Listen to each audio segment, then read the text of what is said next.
O presidente do Senado, o senador Rodrigo Pacheco, fez crítica à Suprema Corte por estar discutindo como um poder legislativo a forma da descriminalização do aborto.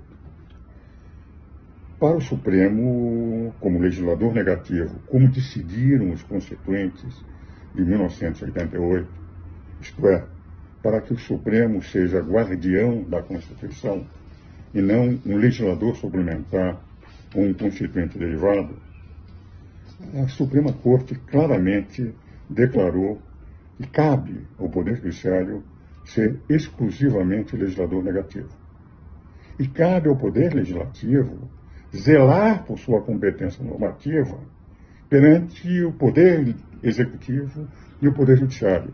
Vale dizer, no artigo 102 declarou que o Supremo é apenas um legislador negativo, pode declarar ou não inconstitucional uma lei, e pelo artigo 49, inciso 11, deu ao Poder Legislativo o direito de preservar a sua competência normativa, de legislar, que lhe compete exclusivamente, salvo exceções na lei delegada e medida provisória dada ao Poder Executivo, e não o Poder Judiciário e não o Poder Executivo.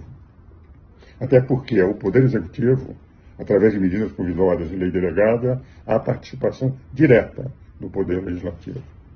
Ora, isso está na Constituição, que foi aprovada por todos os constituintes naquilo que Ulisses Guimarães, meu saudoso e querido amigo, declarava ser a Constituição cidadã. E que depende fundamentalmente de que um poder respeite a competência do outro poder. Por esta razão é que os constituintes declararam os artigos 44 a 135 da Constituição, no título 4, o mais longo título da Constituição, exaustivamente a competência de cada poder. E em nenhum momento deu ao poder judiciário, o poder de ser poder legislativo. Por essa razão, ele garantiu em dois dispositivos, no 49, inciso 11, o direito do poder legislativo zelar por sua competência legislativa perante o Poder Judiciário e Executivo, e no artigo 103, parágrafo 2º, quando o Poder Legislativo inconstitucionalmente deixa de fazer a lei que é obrigado a fazer, não aquela que depende da vontade dos seus eleitores e que, portanto, não há uma obrigação imediata imposta pela Constituição, isto é, nas ações diretas de inconstitucionalidade. Por omissão, pede que, quando declarada a omissão do Congresso Nacional, o Supremo Tribunal Federal apenas peça ao Congresso Nacional para fazer a lei, e não pode fazer a lei em seu lugar. O que nós estamos vendo nessa discussão sobre a descriminalização das drogas é que o Supremo vai legislar. Ele não está dizendo que a lei do legislativo sobre matéria é inconstitucional apenas o que teria direito de dizer. Está dizendo, nós vamos legislar agora para dizer quando é que se pode, qual é a quantidade que se pode utilizar, qual é a droga que se pode utilizar e não. Serão legisladores. Por essa razão é que o presidente do Senado Federal, aquele que tem o direito de dar início a processos contra ministros do Supremo Tribunal Federal, alertou a Suprema Corte que isso é uma invasão de competência. Eles estão legislando no lugar do Poder Legislativo. Eles estão legislando contra a Constituição. Eles não estão sendo os guardiões da Constituição. Eles estão exercendo a função legislativa que o Constituinte de 88 não deu.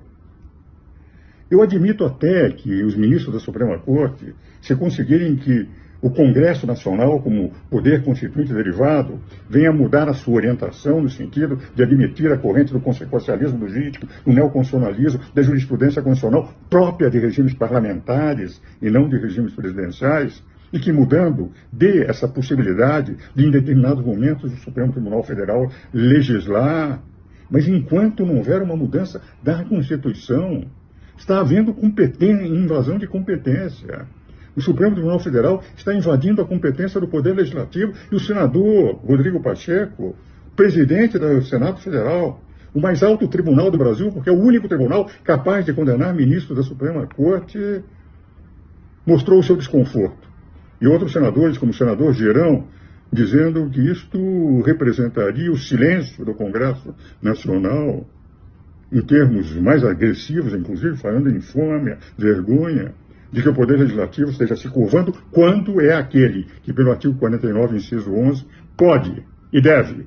Aliás, a meu ver, é um poder-dever o artigo 49, de zelar pela sua competência, porque é isso que os constituintes colocaram e é isso que caberia ao Congresso Nacional fazer para garantir a sua competência legislativa. Me causa um profundo desconforto de ter que muitas vezes criticar os eminentes ministros do Supremo, a quem admiro, reitero, mas que estão neste momento se transformando num poder político, deixando de ser, melhor dizendo, um poder judiciário, para serem um poder legislativo. O que vale dizer, nós passamos a ter não 2 poderes representativos do povo e um poder técnico, mas 3 poderes políticos, o que traz uma intranquilidade e uma insegurança jurídica muito grande, porque o cidadão, quando vê a Suprema Corte se transformando em legislador, vale dizer, sabendo que há um poder legislativo que é aquele que foi eleito pelo povo, e um poder legislativo que não foi eleito pelo povo, sente uma insegurança jurídica crescente. Tenho dito que os eminentes ministros, grandes juristas, muitas vezes hoje são criticados quando andam na rua, por aqueles que não concordam com as suas decisões, mas não como era no passado, em que eram sempre elogiados, admirados, lá vai um ministro do Supremo, por uma razão muito simples, é que quando o Supremo era exclusivamente um poder técnico, nós tínhamos efetivamente um poder respeitado pelo povo porque não era político. Havia imparcialidade, a tranquilidade de que aquele poder representava realmente a lei, e não faz. Que a lei só pode ser feita pelos outros poderes. E que a democracia teria que ser feita porque é do povo, pelos poderes que o povo elegeu. E essa é a razão pela qual a crítica do ministro, do senador Rodrigo Pacheco, aos eminentes ministros do Supremo Tribunal Federal, mostrando seu desconforto, que não poderiam legislar em nome do Congresso Nacional, dizendo quando se pode usar a droga, quando não se pode, quais são as drogas que pode, qual é a quantidade. Isso típico de um poder legislativo faz com que todos nós nos sintamos intranquilos com essa capacidade, com essa invasão de competência que cada vez mais se sente por parte da Suprema Corte.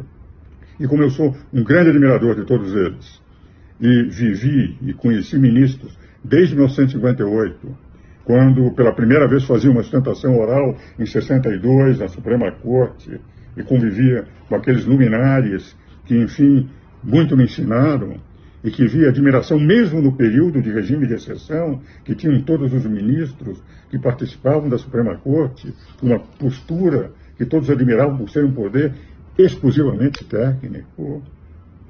O que eu gostaria, nesse fim de vida, aos 88 anos, quando sinto cada vez mais que estou mais perto de Deus me chamar, que o Supremo voltasse a ser aquilo que era no tempo, do Hahnemann Guimarães, do Ali Franco, dos Moreiras Alves, do Sidney Sanches, aqueles que fizeram a grande história da melhor e mais importante instituição do Brasil, porque é aquela que deve garantir o direito. Meu sonho, que todos os ministros têm condições de assim ser, é que voltem a ser aquilo que os seus anteriores, aqueles que o antecederam, foram para o Brasil. Isto é, o exemplo que fez da Suprema Corte a mais respeitada instituição da República. Eu estou convencido, pela condição e qualidade que todos têm, que valeria a pena uma reflexão trazida por esse velho professor e, enfim, velho advogado que tanto militou na Suprema Corte. Uma reflexão para que tenhamos a harmonia e independência dos poderes que estava na Constituição e colocada pelos constituintes de 88, que voltem a ser o poder técnico do passado, guardiões da Constituição, e não legisladores complementares do Legislativo, fazendo com que passemos a ter 3 poderes legislativos. Poder Legislativo, o Executivo nas medidas provisórias e leis delegadas, mais sujeitos ao Poder Legislativo, e o Poder Judiciário, que legisla sem que ninguém possa concorrer contra eles ou recorrer contra eles, porque a sua palavra é definitiva e é uma palavra que impõe uma nova lei, não feita pelos representantes do povo. É isso que eu gostaria de trazer aos meus seguidores, as minhas preocupações.